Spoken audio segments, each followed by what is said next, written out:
everyone. My name is Kurt Beidler. I'm in charge of Kindle content for Amazon China. It is my pleasure and my honor to welcome Sheryl Sandberg from the United States. Sheryl is the author of the best-selling new book called Lean In. Thank you so much for having me. It is so exciting to be in Beijing and so exciting to be with you. So it's great to be here. The pleasure is all mine. Thank you for making the time. So congratulations. Lean In is doing fantastically well. It's been on the bestseller list, I think number 1 on Amazon for 6 or 7 weeks, and on the New York Times bestseller list. What's the story? What do you think is identifying? What do you think people are identifying with this book about? Lean In is giving practical advice for what women can do and what men can do to get us to equality. And I think the time is really right for this conversation. I think people understand that while women all over the world have made great progress, we're still very far from having our share of the leadership roles in any country, in any industry, in any government in the world. And what that means is that when the decisions are made that really matter, women's voices aren't equally heard. Yeah. So Lean In is about giving really practical advice on what we can do to change that and hopefully create a better world. Yeah. May I ask where you chose the title from? Is there a story behind the title? You know, I've thought about that. I gave a TED speech on women, which was kind of the precursor to the book years ago. And then I did the Barnard commencement speech. So Barnard is an all-women's college in New York. And in that speech, I said that women should lean in to their ambitions and their dreams. And so when the time came to name the book, I felt that that was the right name. At the time, it's interesting, it wasn't quite obvious. I don't think everyone quite agreed with that. But I think now the words themselves have come to mean something and mean something to women, feeling that they can, achieve their own goals, and that's been great. One of the things you talk about in your book is authenticity, particularly the authenticity of action and communication.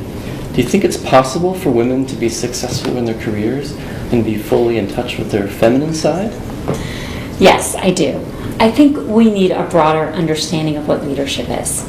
So all over the world, our stereotypical beliefs hold that men are leaders and that women are communal, giving to others. And so leadership, even at very, very young ages, is rewarded in boys and often actually discouraged in girls. So in the United States, we say women are bossy, girls are bossy. A word that we almost never use for boys. In every language, including Chinese, there is the word that people use for little girls, not little boys. Now, when you think about that, you think about saying, my daughter's not bossy. Instead, my daughter has executive leadership skills. It's funny. Everyone laughs all over the world. Now say my son has executive leadership skills. There's no humor in it because we expect boys to lead. And so part of what Lean In is trying to do, both the book and the foundation I started, is trying to help us broaden our definition of leadership so that we can not just stop discouraging, but actively encourage girls to lead as well. And do you see that changing? Do you see progress? I think it will change. I think first of all, it has to change. Because for as long as we attribute success positively for men and slightly negatively for women, we won't get more women into leadership roles. It's an economic imperative all over the world to get more women into the workforce and get more women in leadership roles. For Lean In, I've had a chance to travel all around the world. You look at economies all over the world, China's economy, Japan's economy, Korea's economy, the United States economy coming up, and productivity depends upon the full population being fully engaged, and we don't have that. Enormous numbers of women are not as fully engaged because they feel that they can't have both careers and families the way men can. And if we can change that for women, our families will be happier and our workplaces will be more productive. Excellent. I really liked reading in the book your stories about how your grandmother raised your mother and how your mother raised you. As a mother now yourself, given what you've been through in the workforce and so on, is there anything that you see yourself doing differently or anything different that you hope for your children? I think fighting the instincts as parents to be stereotypical with your kids is hard. I mean, I still find myself about to say to my daughter, "You look so pretty." And I would really never say that to my son, and I can't say I don't ever do it, because of course I do. But my husband and I are very focused on equality. We like that they're seeing two parents who are both working, but also both really active in the home. I drive my kids to school about half the time. My husband drives our kids to school about half the time. Even though this year they've decided they want to ride their bicycles, so now we are bicycling them to school. But we're both doing it. And I think them seeing that example is so important. Yeah. I think that's one of the chapters in your book, actually, is make your partner a partner. Yeah. Can you talk more about that? What's the model partner look like, or the model husband? Yeah. So all over the world, women do much more in their homes, both with housework and childcare, than men. And that's true even for women who work full-time. So all over the world, men often have one jobs and women often have two. And we can't get to equality in the workplace until we get to equality in the home. As long as women are doing, it's 30 to 40% more in the home in the United States. It's 2 times more in China. It's 4 to 5 times more in Japan and Korea. As long as women are doing that and men aren't pulling their weight, we can't get to real equality. The good news is that there are really good reasons for men to be more active at home. When men are more active partners, they do more. Their marriages are happier. I tell men all over the world, if you want to do something nice for your wife tonight, don't go buy flowers. Go instead do laundry. She'll be happier. And I think really importantly to a lot of men, outcomes for children are better at any income level, anywhere in the world, no matter how active a mother is. More active fathers have children who are happier, better adjusted, better relationships, better performance in school, more professional success. And so being active as a man is something you want to do not just for equality's sake, but because it's good for your family and it's good for your children. That makes perfect sense. Speaking as a man, I actually did read the book, and I really enjoyed the book. I found it not only enjoyable to read, but also really was helpful to me in my own thinking about my own career and so on. Did you intend that? Are you surprised by that men are reading and liking your book as well? No, it really mattered to me that men read it. If we want things to change, we're going to have shifts in attitude and greater awareness of bias in both men and women. Particularly if we want things to change in homes, men are going to have to be a big part of that. If we want things to change in workplaces, men are going to have to be a part of it. So right from the beginning, I always hoped that half the people who would read the book are men, and I appreciate that you read it, and I hope others do as well. Is there any particular message you'd like to send to potential male readers out there? Absolutely. So the first is that what I just said about it being good for you and your family to be more engaged at home. But the second is, I think men need to understand the competitive advantage of being a great manager of women. So you're a manager, I'm a manager. There's a huge war for talent out there, and there's a huge pressure on all of us for our companies, our divisions to perform well. If you are able to work better with half the population, you have a competitive advantage. And so for men, our message is to lean into really understanding the challenges women face in the workforce and being the one to correct them. And if you can do that, you're going to do better at work. And that, I think, is a very compelling message for lots of men. I agree. Do you think that some of these concepts and tools and skills extend from the home to the workplace and from the workplace to the home? Absolutely. Lean In at its heart, it's about understanding and talking about the stereotypical beliefs we all have that we don't fully understand and we don't fully talk about. So understanding that little girls are called bossy all over the world and men aren't leads to a greater understanding at work.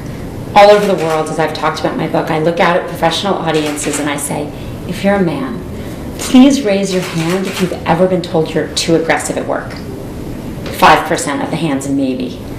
If you're a woman, please raise your hand if you've ever been told you're too aggressive at work. Every hand goes up. And the more senior the audience, sometimes women will raise both hands. My hand goes up. All of us have been told that. Very few men have been told that. Now, if you understand that, you can change it. There's a man who works for me at Facebook, and he came to me, and he started off by saying, I haven't read your book, which was interesting. I think he was joking. But he said, but I've listened to all the things you've said all these years. And we were doing our 360 review, and he got feedback that a woman who worked for him was too aggressive. So rather than write down too aggressive in her performance review, instead he went back and he sat down with the people, men and women, who gave that feedback, and he said, can I ask you, what did she do that was too aggressive? Specifically, what did she do? And they answered. And he said, so if a man had done those exact same things, would you have thought he was too aggressive? And to a person, they said no. He's managing his team better, he's managing her better, and he's educating Yeah. himself and others on bias. It's a great example. Yeah. So the book also seems to be doing really well, not only here in China, but also all over Asia. Are you surprised by that? I mean, I feel lucky and grateful, right? If you're me and you write a book, I'm not an author, I'm a business person. I'm really grateful anyone is taking the time to read it.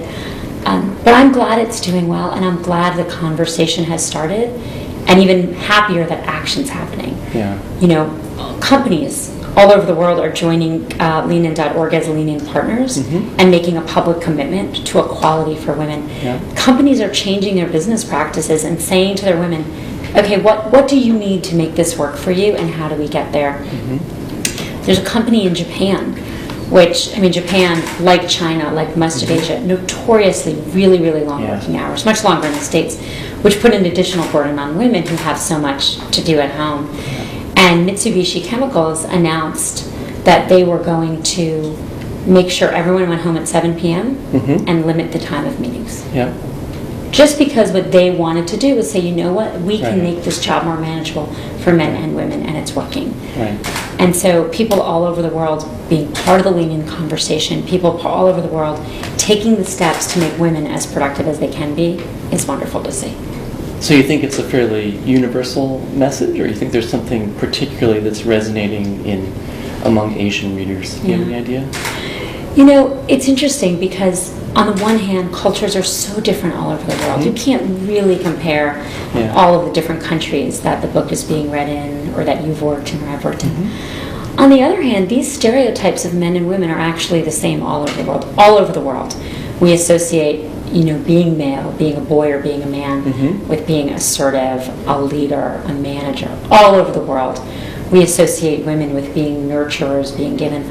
All over the world, men are applauded for success and women pay a likability penalty. Right. And so I do think these concepts are pretty universal. Yeah. And the idea of all of us encouraging women to lead, to take their seat at the table, to use their voice, I think that's resonating all over the world, because all over the world people recognize that life will be better with more equality. Excellent. There's a particular passage in the book that I personally identified with as a learner of Chinese, and that is a story about Mark learning Chinese and then trying to communicate in his basic Chinese with some of the Chinese It's a great story. Employees at Facebook, which really helped them to be more direct than they otherwise might have been with their boss. What can we extrapolate, or what can we learn from that example? It's a great story. So Mark really wants to learn Chinese and started studying it a few years ago, and he's actually pretty good. And in order to practice, he would spend time with some of our Chinese employees, and they would just get together and talk. So it was his chance to speak. And what he found was that, you know, his Chinese, especially when he was first learning, wasn't that good. And so they would say something, and he would say, more simple, please. You know, they would say something, he'd say, still too hard. And finally, they would burst out, you know, one of the women would burst out, my manager is bad. Now, what's so interesting about that is, as a senior manager, you almost never get the direct truth from your employees. And even if when someone tries to tell you the truth, by the time they've couched it in 5 sentences and caveats, no one says my manager is bad. They say, you know, I don't really have full context, and I know I've only worked for him or her for a little bit of time, blah, blah, blah, blah, but I'm not sure my manager is helping me succeed, right? This hugely long sentence. Yeah. And that simplicity is so important. And I think all of us finding ways to communicate with our employees, upward, downward, sideways, so that we get the truth is so important. It's critical to gender issues, but it's actually critical just to our own productivity. Yeah. I couldn't agree more. So, do you have anything that you'd like to say to your Chinese readers who might be watching? Yeah.